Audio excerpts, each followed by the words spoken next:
With more, Florida Senator Marco Rubio. Senator Rubio, thank you for joining us.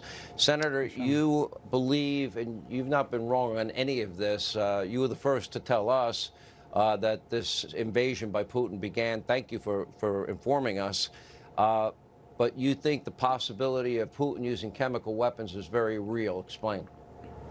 Yeah, I think if Putin thinks he's going to lose and he's running out of options, there's all kinds of dangerous things he's prepared to do. And I think part of what you were just discussing there with Ted, with Senator Cruz, about the lack of look, there's two things happening right now. Americans are losing confidence in Joe Biden and his ability to manage the job and to get results and changes for our country. But it's not like foreign leaders and foreign adversaries don't watch the same video. And they watch the same things. And that's the part that concerns me the most with all these gaffes. It's not just the impact that it's having here domestically on Americans, but I think Americans understand our system's a lot more than just about Joe Biden, although his administration is doing a lot of damage.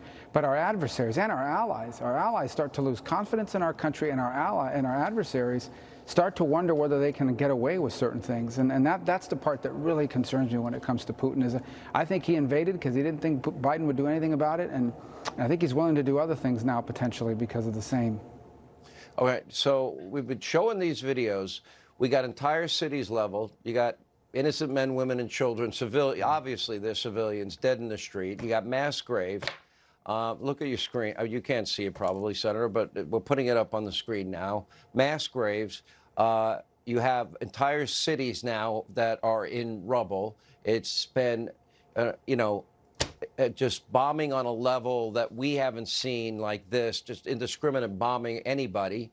And he's gone pretty scorched earth in this conflict. It seems to me NATO and America need to do two things and two things only.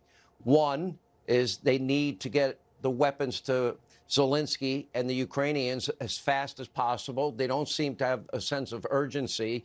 And two, most of our NATO allies and most Western European countries are still reliant on Putin and Russia for energy, and they're throwing billions of dollars in his pocket every day. That has to end immediately.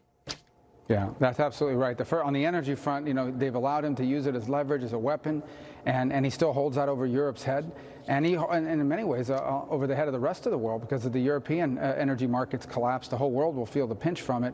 And then you talked about the weaponry. Look, that's critically important. I think we have to stop talking about giving Ukraine the weapons they need to defend themselves and start talking about it this way. The weapons Ukraine needs now to win. They have a real chance here, not just to achieve a strategic victory, but an operational one, which would do, permanent damage on the Putin regime in Russia.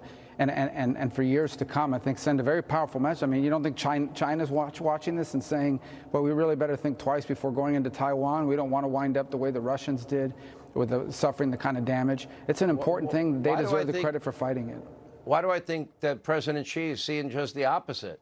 I think President Xi is calculating tonight, if he goes to take or reunify with Taiwan, we both know what that means. He wants to take over Taiwan. I don't think he expects any resistance. Well, that's a great point, because I think the difference between China and Russia is this, and that is they have a much larger economy. It's going to be a lot harder to sanction Russia for China for one simple reason. We depend on them way too much. A lot of the things that we use in this country are made in China by Chinese. And if we cut them off, we're hurting ourselves, and they know it. And they plan to use that against us as leverage. That's why we need to bring manufacturing capacity back to this country, bring back factories, bring back the ability to make things in this country. And if it can't be made here, make it somewhere close to here, an allied country. But if we depend on China, we are allowing ourselves to be vulnerable to them. And that's one of the things I'm certain he's calculating, is that we won't be able to do to him what you've seen the world do on sanctions to Vladimir Putin. It is exactly the same thing. Half of their economy is based on exports.